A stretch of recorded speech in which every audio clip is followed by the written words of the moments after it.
Hello guys, hello fire sign, hello Leo, Aries, Sagittarius. Welcome dito sa aking channel, Kapalaran 888. Welcome. Fire sign, Leo, Aries, Sagittarius. Alamin natin kung ano ang messages, vibration, gabay energy para sa inyong lahat. Ito ay general weekend tarot reading para sa lahat ng fire sign, Leo, Aries. Okay. Fire sign.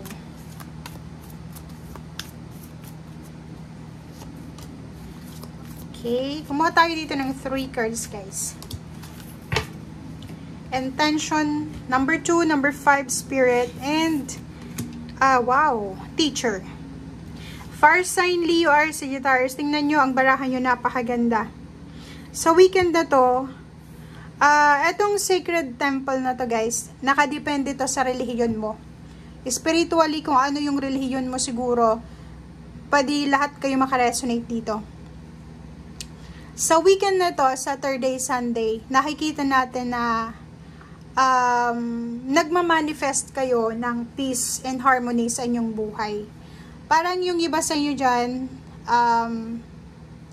marami kayong napagdaanan na pagsubok sa nakaraan. Siguro few months or years na, or weeks na, parang feeling nyo, siguro na-realize nyo na kailangan nyo siguro ng strong connection sa spiritual yung buhay, spirituality to, and siguro na-realize nyo na doon lang sa spiritual yung pamumuhay kayo makakakuha ng peace of mind. So, magsisimba ka, magsasamba ka, or kung ano man to na gagawin mo sa weekend na to. And doon sa loob ng lugar kung saan sacred, doon mo mahahanap yung peace of mind, diba? Lahat ng pwedeng nakikita ko, may nakikita ko sa inyo dito na fire sign na sobrang bigat ng dinadala mo, emotionally or financially, psychologically, parang pagdating mo, pag-pray mo, or pag-invoke mo, bigla kang umiyak, or bigla kang makakaramdam ng sobrang, alam mo yun, hinagpis, na parang after mong makaiyak, magkakaroon ka ng peace of mind, parang ganun. Relationship, ganun din. Nakikita ko sa'yo dito na posibleng maayos yung mga gusot sa relationship nyo. Okay? And number 4, teacher. Marami kang marirealize talaga. It's a realization week ito para sa inyo.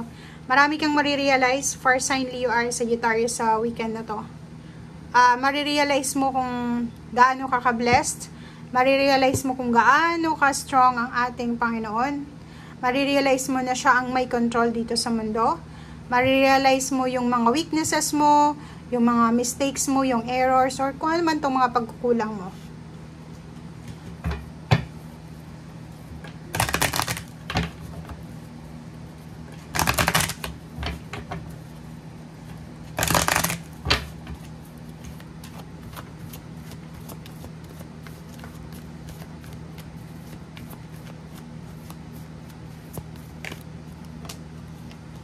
Okay.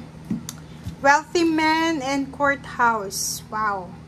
Fire sign, Leo, Aries, Sagittarius. Nakikita ko sir dito na if naghahanap ka siguro ng trabaho or naghahanap ka ng kontrata, self-employed ka ba, or kano pa man, posibleng yung inaalala mo na mga financial issues, government papers, documents, or kano pa man, ay posibleng maayos to. So, may number 13 ka, number 4.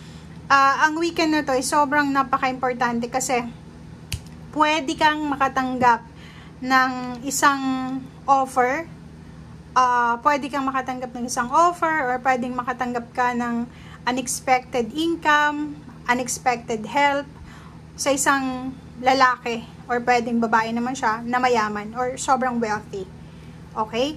So, if ever man may kaso ka na kinakaharap ngayon, or may mga government papers ka na kailangan na ayusin, isang lalaki dito ang makakatulong sa'yo, or isang babae na sobrang yaman. Okay? Or may iba sa inyo dito na fire sign, Leo, Aries, Sagittarius, na siguro naghahanap ka ng magiging asawa and nakakuha ka sa internet siguro. And nakikita ko sir dito na financially sobrang stable ng lalaking ito or ng babaeng yan. And siguro sa weekend na to, magkakaroon kayo ng parang understanding sa bawat isa na gusto nyong magpakasal. So, kailangan nyong ayusin yung papeles. Papeles para pagpapakasal or papeles para sa paghihiwalay kung ikaw ay dating may asawa or gano'n pa man. Okay.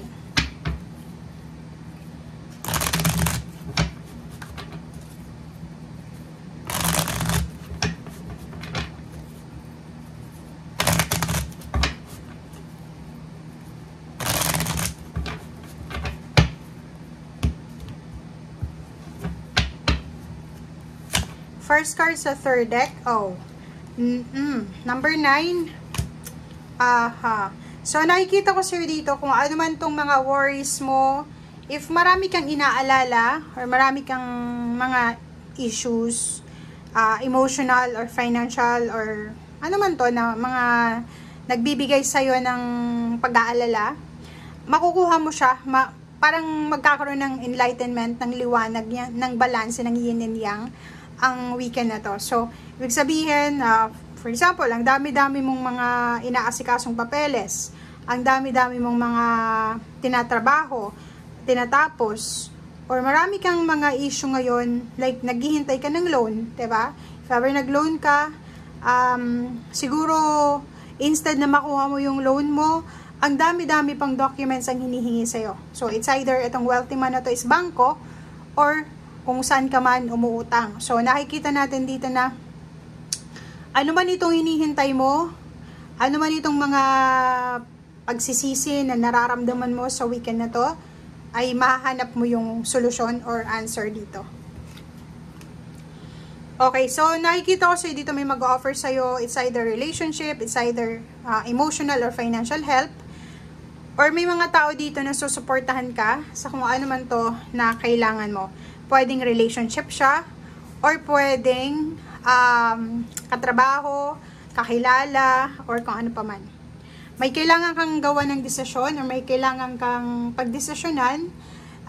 For example, tungkol ito sa travel. Pwedeng nagpaplano ka para sa pagta-travel mo, pagbili ng sasakyan, pagbili ng plane ticket, pagbili ng mga bus ticket, or kung ano man to na ticket ito. So, nakikita ko sir dito na if gusto mo ng parang success talaga, ng overall success or movement, transition, or pagbabago sa buhay mo, make sure na sa weekend na to, nakapag-decision ka na. So, if may plano kang mag-travel, for example, for the month of June or July, ngayon pa lang dapat sigurado na kung kailan siya.